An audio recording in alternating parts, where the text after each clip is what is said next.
तुम पागल और ना शुक्रे हो, मैं ना होता तो तुम जेल में सड़ते। डोनाल्ड ट्रंप की टेलीफोन कॉल पर नेतन्याहू को गालियां। लेकिन ये सब क्यों हुआ, इस बारे में अजहर अली खान से बात करते हैं। अजहर भाई, कल एक टेलीफोन कॉल नेतन्याहू और डोनाल्ड ट्रंप के दरमियान हुई। ट्रंप ने नेतन्याहू को बहुत गालियां दी, बहुत बुरा भला कहा। क्यों?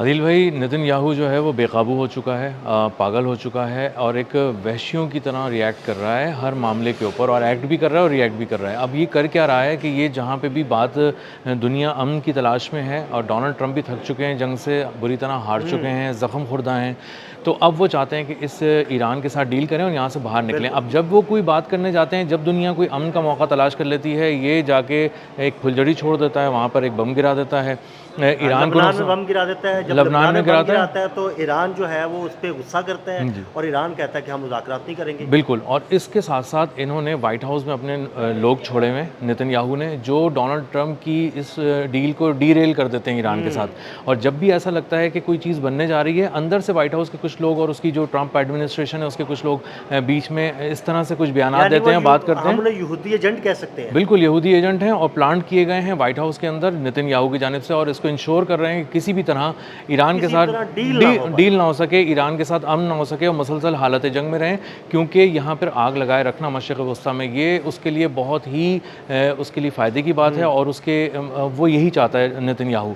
तो अब मामला ये हुआ कि जब उसने देखा कि ये चीज़ बेहतर हो रही है, ईरान के साथ ट्रंप बात कर रहे हैं और चीज़ें कुछ ठीक होने जा रही हैं, तो उसने लबनान में अपनी कार्रवाइयाँ बहुत तेज़ कर दी और एक किले पे भी कब्ज़ा कर लिया, जो कि बहुत ही आइकॉनिक किस्म का किला है, और जहाँ से बैठ के वो सारी चीज़ें ऑपरेशन कर रहा है। और अब वो बैरूत जाने वाला था और बैरूत से लोग भाग रहे थे। कहा कि मैं बैरूत पर हमला करूंगा, बैरूत पर कब्जा कर लूंगा। जी, तो वहाँ से लोग जा रहे थे। तो अब अंदाज़ा ये हो रहा था कि अब लबनान जो है ना वो एक इंटरनेशनल उसके अरीना के अंदर बहुत ज़्यादा डिस्कस होने वाला है, और अब डोनाल्ड ट्रंप बहुत बुरी तरह पिटेंगे इस मामले में भी। तो डोनाल्ड ट्रंप ने एक कॉल मिलाई नेतन्याहू को, और नेतन्याहू को छूटते ही गालियाँ दी, यानी बाकायदा गालियाँ दी। बाकायदा गालियाँ दी, इस हद तक गालियाँ दी कि इतनी कोशिश करने के बावजूद भी media outlets co dot dot dot कहना पड़ा और स्टैरिक्स लगाने पड़े और बताना पड़ा कि किस तरह की गाली दी गई। उसको नाशुक्रा कहा गया, और ये कहा गया कि अगर मैं ना होता तो तुम जेल में सड़ रहे होते। और जितनी बातें नेतन्याहू को याद दिलाई जा सकती थी वो याद दिलाई उन्होंने। और ख़ास तौर पे ये इसलिए इम्पॉर्टेंट है कि जो इंटरनेशनल मीडिया लिख रहा है कि डोनाल्ड ट्रंप जो हैं, जब से उन्होंने अपना ये ऑफिस संभाला है उसके बाद से ये सबसे ज़्यादा हीटेड गुफ्तगू है जो दोनों के दरमियान हुई है, और वन साइडेड गालियाँ ही गालियाँ हैं। और नेतन्याहू पीछे हटने में मजबूर हुआ, वो खामोश हो गया, और उसको अंदाज़ा हुआ कि मैं इस हद तक बाहर निकल चुका हूँ कि अब ट्रंप के पास अल्फाज ख़त्म हो गए हैं और गालियाँ शुरू हो गई हैं। और आने वाले दिनों में अगर मैंने इस तरह से अपना रवैया नहीं बदला हिज़्बुल्लाह की तरफ और लबनान की तरफ ख़ास तौर पे, और ख़ास तौर पे ईरान की तरफ भी, तो मुझे अब गालियों से कुछ प्रो किस्म की चीज़ें होंगी, आगे की चीज़ें होंगी। तो इसलिए डोनाल्ड ट्रंप ने एक शटअप कॉल दी। और उसके बाद अब इंटरनेशनल मीडिया ये भी लिख रहा है कि इसराइल और अमेरिका जो ये समझ रहे थे कि उन दोनों के ताल्लुकात बहुत अच्छे हैं, वो इत्तेहादी हैं और भाई भाई हैं एक तरह से, वो ताल्लुकात ख़राब हो वो चुके हैं। बहुत ख़राब हो चुके हैं। क्योंकि अगर वो सिर्फ सुनाने के लिए भी गालियाँ दे रहे थे कि मेरा मतलब ये नहीं है, सिर्फ सुन लेते हैं, तो उसको इसराइली मीडिया ने इसी तरह कोट अनकोट शाया किया है, उसको अमेरिकी मीडिया ने इसी तरह कोट अनकोट शाया किया है। और इसका मतलब ये है कि पूरी दुनिया को ये पैगाम दिया गया है कि नेतन्याहू को गालियाँ पड़ी हैं, डोनाल्ड ट्रंप ने दी हैं, और इस वजह से दी हैं क्योंकि वो अमन के ख़िलाफ़ है और जंग के हक़ में। अज़हर भाई, आपको लगता है कि ट्रंप की जानिब से गालियाँ दिए जाने के बावजूद जो एक वहशी नेतन्याहू है वो लबनान पर हमलों से बाज आ जाएगा? असल में अदील भाई, अगर नहीं आएगा ना तो बराह रास्त चोट पड़ेगी अमेरिका को और इसराइल को, दोनों को। अब मसला ये कि इसराइल के अंदर भी हालात बहुत ज़्यादा ख़राब हो चुके हैं, और उसको अब जवाब देना है कि मैं ईरान के ख़िलाफ़ जो गया था तो मैंने क्या हासिल किया।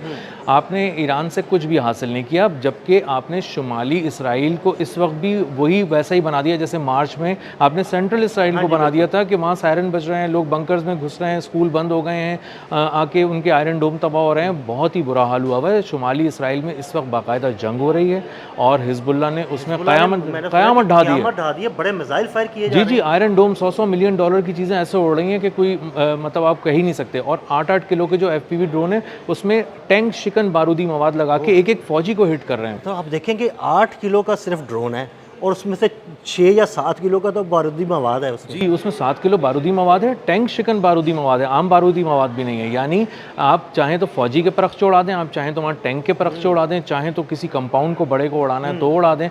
तो हिज़्बुल्लाह जो है वो बहुत ही एक्टिवली इसको अपना आगे बढ़ रही है और पेशकदमी कर रही है।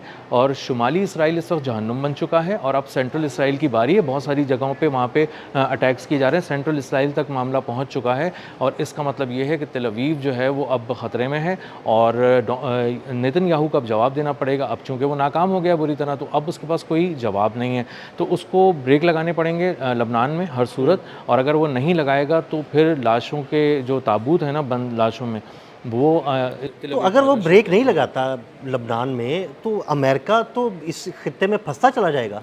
अगर वो ब्रेक नहीं लगाता ना तो उसका बहुत ही सीधा सा एक सिनारियो आदिल भाई, ईरान जो है वो शुमाली इसराइल और आबनाए हुर्मुज़ पे जो यूएस का ब्लॉकेड है उसको उड़ा के रख देगा और एक बहुत बड़ी जंग छिड़ जाएगी। लबनान वहाँ से एक्टिव हो जाएगा और यमन के जो हौसी हैं वो अपनी जगहों पे जो है वो अटैक करना शुरू कर देंगे। तो ये एक पूरा मशरिक़ वस्ता में एक नई बिसात बिछेगी जंग की, पूरा मशरिक़ वस्ता जलेगा, उसमें एशिया बहुत बुरी तरह जलेगा। और अब ब्लूमबर्ग ये भी रिपोर्ट कर रहा है कि अगर यही सूरत हाल अगस्त तक रही ब्लॉकेड की, ईरान और अमेरिका सबकी, तो इसका मतलब है कि 2008 से भी बुरा एक फाइनेंशियल क्राइसिस दुनिया में आने वाला है। और इसका मतलब है मईशतें पिघलेंगी और अमेरिका बुरी तरह पिघल रहा है और उसके हालात बहुत ख़राब हैं और इसको पीछे जाना ही पड़ेगा। अच्छा अज़हर भाई, अगर इसराइल बाज नहीं आता और अमेरिका उसकी पुष्टपुनाही करता रहता है, तो आबनाए हुर्मुज़ के बाद क्या बाबुल मंदब के बंद होने के चांसेस भी हैं? बहुत कुछ होने के चांसेस हैं। बाबुल मंदब को तो बंद करने की आदिल भाई तैयारियां बिल्कुल मुकम्मल कर ली गई हैं। सिर्फ एक तैयार बैठे हैं, बिल्कुल एक ग्रीन लाइट, ग्रीन सिग्नल का इंतजार कर रहे हैं ईरान की जानिब से।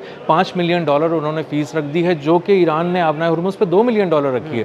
तो वो वहाँ से तो एक हिट पड़ेगी और वो बराह रास्त यूरोप को पड़ेगी। एक ऐसे वक्त में पड़ेगी यूरोप को हिट जब एक एटमी जंग के बादल मंडला रहे हैं, रूस और यूरोप आमने सामने। जी बिल्कुल, वो आमने सामने है। कल फ्रांसीसी बहरिया ने रशिया के एक ऑयल टैंकर को भी कब्जे में लिया है। बिल्कुल कब्जे में लिया ब्लैक सी के पास। और उसमें उन्होंने ये किया है कि वहाँ पे अगर इस तरह से कोई आप ब्लॉकेट देखेंगे ना अगर बाबुल मंदब पे, तो यूरोप और अमेरिका का गला घुटने लगेगा, उसकी सांसें रुकने लगेंगी, माशी सांसें रुकने लगेंगी। और उसके बाद आप किसी जंग में रूस के साथ तो कम अज़ कम नहीं जा सकते एटमी जंग में, क्योंकि आपको पीछे से अपनी मईशत जो पिघल रही है, मुसलसल ढल रही है, उसकी फ़िक्र लाहक होगी। तो डोनाल्ड ट्रंप बहुत परेशान है और इसीलिए वो गालियां देने पर उतर आए हैं। उनके पास अल्फाज ख़त्म हो गए हैं। नेतन्याहू को किसी और ज़बान में तो समझाया नहीं जा सकता। दुनिया की कोई ज़बान ऐसी नहीं है जो नेतन्याहू को समझ में आए सिवाय गालियों के। या थप्पड़ पड़े, उसको मार पड़े, तो ईरान ने उसको मारा है तो उसको ज़बान समझ में आई है, या डोनाल्ड ट्रंप से गालियाँ पड़ी हैं तो उसको समझ में आई है।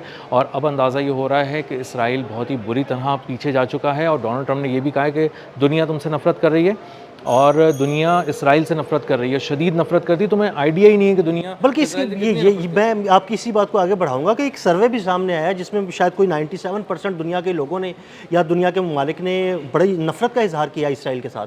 अदिल भाई, एक इंटरनेशनल सर्वे कराया गया, बहुत बड़े पैमाने पे कराया गया और उसके अंदर 97.53% लोगों ने कहा कि हमें इसराइल और नेतन्याहू दोनों से नफरत है। हमें ये असल में फसाद की जड़ है दुनिया में इसराइल, और हमें लगता है कि दुनिया में जो कुछ भी ख़राब हो रहा है वो इसराइल की वजह से हो रहा है। क्योंकि अगर हम समझते हैं कि कोई और मुल्क ख़तरा होता तो वो मुल्क तो आगे बातचीत करने पर तैयार हो जाता है, लेकिन इसराइल बातचीत के दरमियान भी बम मारता है और उसको ख़राब करने की कोशिश करता है, उनके लोगों को निशाना बनाने की, क़यादत को निशाना बनाने की कोशिश करता है। तो हमें अंदाज़ा ये हुआ है, इस सर्वे से सामने भी यही बात आई है कि लोग, दुनिया के 97% से भी ज़्यादा लोग ये बात मानते हैं कि इसराइल फसाद की जड़ है, नेतन्याहू फसाद की जड़ है, और जब तक वो दोनों यहाँ पर दुनिया में बाकी हैं अमन नहीं हो सकता। बहुत शुक्रिया अज़हर भाई। अज़हर भाई ने बड़ी तफसील के साथ इस गुफ्तगू के बारे में आपको बताया जो नेतन्याहू और ट्रंप के बारे में हुई। अदील अहमद और अज़हर अली ख़ान को इजाज़त दीजिएगा। अल्लाह हाफ़िज़।